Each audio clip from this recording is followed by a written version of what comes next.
இங்க ஒருத்தர் மனைவி குண்டா இருக்கிறதுனால எப்பயுமே அவங்கள உடம்பு குறை அப்படின்னு சொல்லி திட்டிக்கிட்டே இருப்பாரு. அவங்களும் வெயிட் கம்மி பண்றதுக்கு ஜிம்முக்குலாம் போறாங்க. ஆனா அங்க ஒர்க் அவுட் பண்ணாம எல்லார்கிட்டயும் உட்காந்து வெட்டி கதை தான் பேசிட்டு இருப்பாங்க. ஹஸ்பண்டுக்கு ஃபோன் பண்ணி கொரியர் வந்திருக்குங்க அப்படின்னு சொல்றாங்க. அவரும் வந்தா வாங்கி வை அப்படின்னு சொல்லி எரிஞ்சு தான் பேசுறாரு. கூட வேலை பார்க்குற பொண்ணு உனக்கு பிடிக்கலன்னா டைவர்ஸ் பண்ணிடு அப்படின்னு தப்பான அட்வைஸ் பண்றாங்க. என் மனைவி குண்டா இருக்கா, அதனால எனக்கு டைவர்ஸ் வேணும்னு ஒரு லாயரை பார்த்து கேட்கிறாரு. அவரு இந்த மாதிரி ரீசனுக்குலாம் கொடுக்க மாட்டாங்க, அவங்க கிட்ட பேசி புரிய வச்சு கூட்டுவாங்க அப்படின்னு சொல்றாரு. வீட்டில் வேலை பார்க்குற அம்மா கிட்ட என் கணவர் என்கிட்ட கோவமா நடந்துக்கிறாருன்னு சொல்ல, நீ இப்படி இருந்தா அப்படிதான் நடந்துப்பாங்க, அவர் வரும்போது நல்லா அழகா மேக்கப் போட்டுட்டு இருன்னு அட்வைஸ் பண்றாங்க. அவளும் லிப்டிக்லாம் போட்டுட்டு ரெடி ஆயிட்டு இருக்கா. அவளோட ஹஸ்பண்டும் வந்துடுறாரு. என்ன இவ இப்படி இருக்கா அப்படின்னு அவரும் ஆச்சரியமா பாக்குறாரு. இப்போ நைட்டு அவர் கிட்ட போனாலே அவர் விலகி போயிடுறாரு. இப்ப அவன் நமக்கு செட் ஆகாது, டைவர்ஸ் பண்ணிக்கலாம் அப்படின்னு சொல்றான்.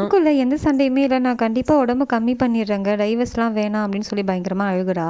அடுத்த நாள் ஒரு சைக்காட்டிஸ்ட போய் பாக்குறா. அவங்க நீ அடுத்து என்ன பண்ண அப்படின்னு கேட்டதுக்கு, நான் அவர்கிட்ட கெஞ்சின கதர்ன காலில் கூட விழுந்து பார்த்தேன், ஆனால் அவர் கேட்கவே இல்லை. அடுத்த கட்டமா அவங்க ஃப்ரெண்ட்ஸ் என்னோட மாமனார் மாமியாருக்கெல்லாம் இந்த விஷயத்த நான் சொல்லிட்டேன். எல்லா பெண்களும் பண்ற அதே தப்பு தான் நீங்களும் பண்றீங்க, இதனால அவர் கோவம் கம்மியாகாது, அதிகமாக தான் ஆகும். ஒரு சில பேர் ஒரு பொருளை வாங்கணும்னு முடிவு பண்ணிட்டாங்கன்னா வாங்கியே ஆகணும்னு நினைப்பாங்க. அது போல இவர் மண்டையில் டைவர்ஸ்ன்றது எப்படியோ வந்துருச்சு, அது அப்ளை பண்ற வரைக்கும் அவரால் நிம்மதியாக இருக்க முடியாது, நீங்க போய் அப்ளை பண்ணுங்க அப்படின்னு சொல்றாங்க. இப்போ அடுத்த நாள் கணவர் கிட்ட டைவர்ஸ்க்கு சம்மதம் தெரிவிச்சுட்டு ரெண்டு பேருமே கோர்ட்டுக்கு போயிட்டு டைவர்ஸ்க்கு அப்ளை பண்றாங்க. அவரோட ஆஃபீஸில் கூட வேலை பார்க்குற கூட சண்டை வந்து ரெண்டு பேருமே அடிச்சுக்கிறாங்க. இதனால அவரோட வேலையும் போயிடுது. சொந்தமா பிசினஸ் பண்ணலான்னு கடைக்கடையா ஏறி இறங்குறாரு. பேங்குக்கும் போய் லோன் கேட்கிறாரு, ஆனா எதுவுமே கிடைக்கல. ஜிம்முக்கு போய் கடுமையா ஒர்க் அவுட் பண்ணி அவங்க ஒய்ஃப் இப்ப ரொம்பவே ஸ்லிம்மா ஆயிடுறாங்க. அதை பார்த்த ஹஸ்பண்ட் ரொம்பவே ஷாக் ஆகி போய் உட்காந்துருக்காரு. அவருக்கு இப்போ ஒரு சின்ன பேங்க்ல லோனும் கிடைச்சிடுது. ஒய்ஃப் ஒரு காம்படிஷனுக்கு போயிட்டு இருக்காங்க, நானும் வரேன்னு சொல்லி அவங்க கூட போறாரு. இப்ப அவங்க போட்டியில கலந்துகிட்டு இருக்காங்க. கணவரும் அவங்க ஜெயிக்கணும் அப்படின்னு ரொம்பவே கை தட்டி என்கரேஜ் பண்ணிட்டு இருக்காரு. ஒரு வழியா அந்த போட்டியில அவங்க வின் பண்ணிடுறாங்க.